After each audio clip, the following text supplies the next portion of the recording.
Assalamualaikum warahmatullahi wabarakatuh. Pada video kali ini, saya akan membahas materi-materi yang telah dipelajari pada mata kuliah Ekonomi Mikro Islam. Sebelumnya, saya akan memperkenalkan diri terlebih dahulu. Perkenalkan, saya Nur Aulia Nisa, NIM 212020 386 220 2059. Prodi Akuntansi Syariah. Adapun materi-materi yang akan saya bahas yaitu 1. Sistem ekonomi kapitalis dan sosialis. 2. Sistem ekonomi campuran. 3. Sistem ekonomi Islam. 4. Kebutuhan, keinginan, maslahah, dan utility. 5. Konsumsi. 6. Permintaan. Dan ketujuh, produksi dalam ekonomi Islam. Langsung saja materi yang pertama yaitu sistem ekonomi kapitalis. Sistem ekonomi kapitalis adalah sebuah sistem ekonomi yang memberikan kebebasan kepada masyarakatnya untuk mengatur ekonomi mereka masing-masing sesuai dengan mereka inginkan dan butuhkan. Kegiatan perekonomian yang dimaksud ialah kegiatan pokok perekonomian yang meliputi produksi, konsumsi, dan distribusi. Nah, adapun ciri-ciri sistem ekonomi kapitalis yaitu yang pertama, mementingkan diri sendiri. 2. Hak milik perseorangan diakui. 3. Kebebasan penuh terhadap semua kegiatan ekonomi. 4. Bebas berkompetisi. Dan 5. Harga sebagai penentu. Adapun kelebihan dari sistem ekonomi kapitalis, yaitu setiap individu memiliki kebebasan dan mempunyai hak untuk memiliki kekayaan dan sumber daya produksi pribadi atau tidak dibatasi seperti halnya sistem ekonomi sosialis. Kedua, inisiatif dan kreativitas masyarakat dalam kegiatan ekonomi dapat dikembangkan. Adapun kekurangannya yaitu 1. Kebebasan dalam melakukan kegiatan ekonomi ini seringkali disalahgunakan oleh pihak yang dari segi ekonominya kuat untuk memeras pihak yang lemah. Kedua, kebebasan pasar menyebabkan persaingan untuk merebut pasar. Hal ini dapat mendorong terbentuknya monopoli, kolusi usaha, dan konglomerasi sehingga mengancam pengusaha yang lemah. Sistem ekonomi sosialis. Sistem ekonomi sosialis adalah sistem ekonomi yang pelaksanaannya diatur oleh pemerintah. Sistem ini pemerintah bertanggung jawab atas kegiatan perekonomian sepenuhnya. Sistem ekonomi sosialis juga disebut sebagai sistem ekonomi terpusat karena memang diatur langsung oleh pemerintah pusat. Ciri-ciri sistem ekonomi sosialis yaitu pertama, pemerintah mengatur sepenuhnya. Kedua, pemerintah menjadi pihak yang berkuasa. Ketiga, hak kepemilikan bersama. 4. Tidak ada persaingan bebas. 5. Jumlah produksi terbatas. Kelebihan dari sistem ekonomi sosialis yaitu 1. Pemerintah bertanggung jawab penuh dalam perekonomian. 2. Relatif tidak ada jurang pemisah antara orang kaya dan orang miskin. 3. Hasil produksi dapat dinikmati secara rata. 4. Mudah melakukan pengendalian harga. Adapun kekurangannya yaitu 1. Hak milik perorangan sangat dibatasi dan rakyat kurang memiliki pilihan. Kedua, potensi dan daya kreasi tidak berkembang. 3. Tidak terdapat kebebasan individu, pertumbuhan ekonomi berjalan lambat. Sistem ekonomi campuran. Sistem ekonomi campuran adalah gabungan antara sistem ekonomi kapitalis, sosialis, dan Islam. Sistem ekonomi campuran ini adalah sistem ekonomi yang terbaik. Adapun ciri-ciri sistem ekonomi campuran yaitu 1. Hak milik individu atas faktor produksi diakui, tetapi tetap ada pembebasan dari pemerintah.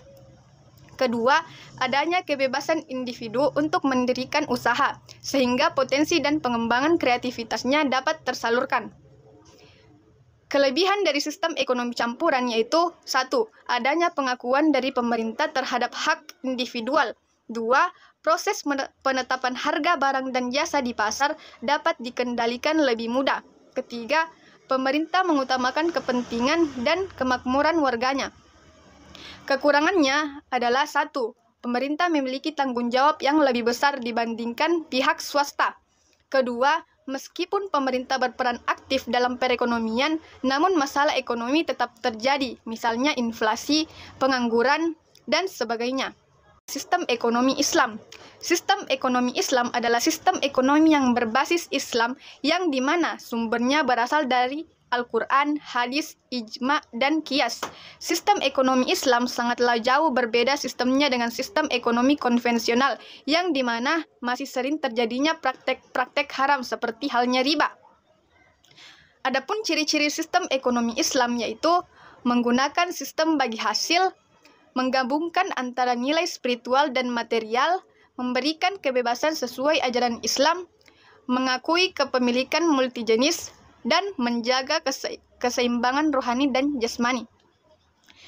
Prinsip sistem ekonomi Islam yaitu yang pertama, memberikan ruang pada negara dan pemerintah.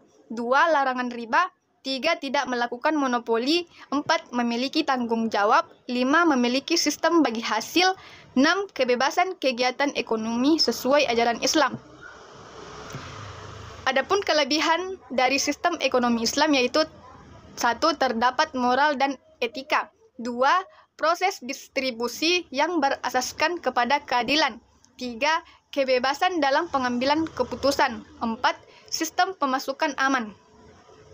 Adapun kekurangannya adalah 1. Perkembangan literatur ekonomi Islam berjalan lambat. 2. Praktik ekonomi konvensional lebih dikenang oleh masyarakat. 3. Tidak ada gambaran ideal negara yang menggunakan sistem ekonomi Islam. Materi yang keempat yaitu kebutuhan, keinginan, maslahah, dan utility. Nah, kebutuhan. Kebutuhan menurut Kamus Bahasa Indonesia berarti sesuatu yang dibutuhkan.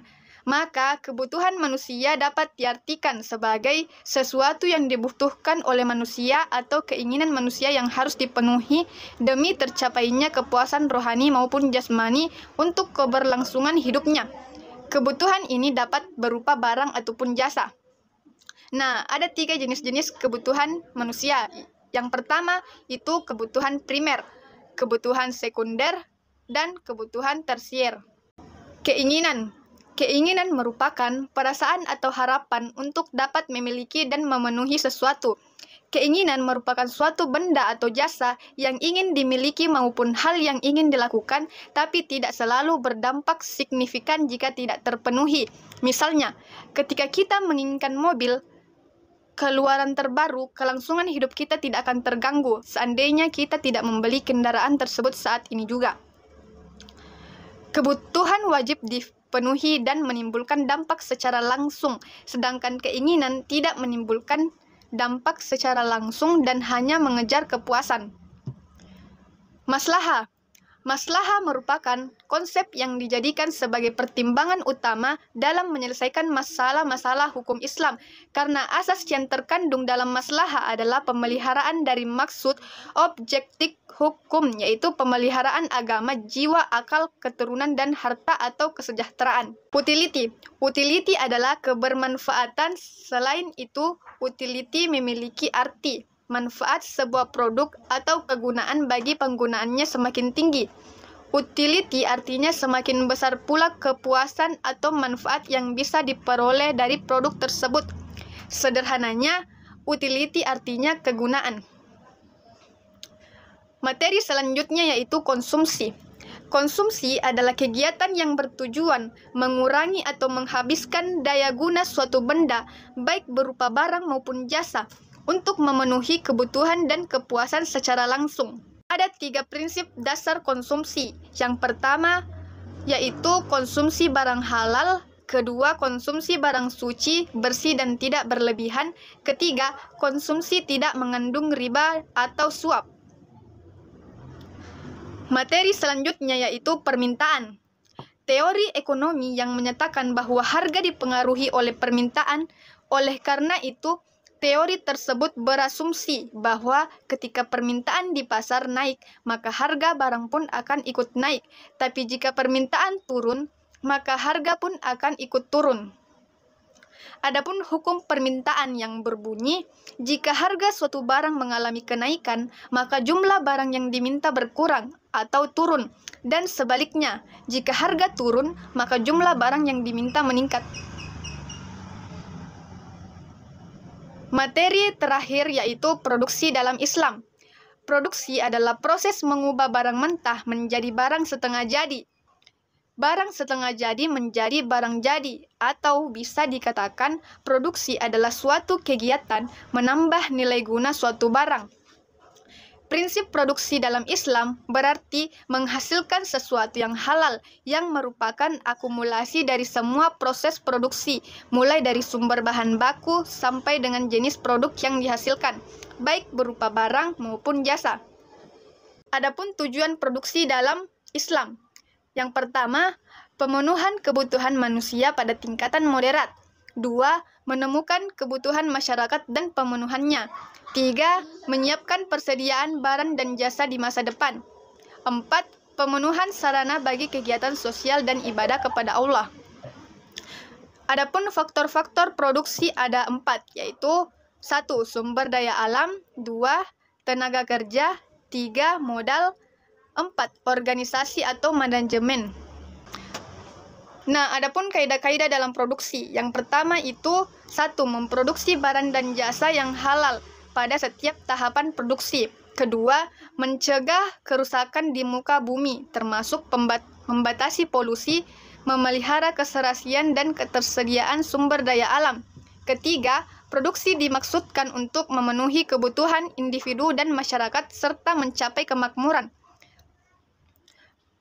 Selanjutnya, produksi dalam Islam tidak dapat dipisahkan dari tujuan kemandirian umat. Terakhir, meningkatkan kualitas sumber daya manusia, baik kualitas spiritual maupun mental dan fisik. Nah, itulah tadi presentasi saya pada video kali ini untuk memenuhi UTS Ekonomi Mikro Islam. Lebih dan kurangnya mohon dimaafkan. Wassalamualaikum warahmatullahi wabarakatuh.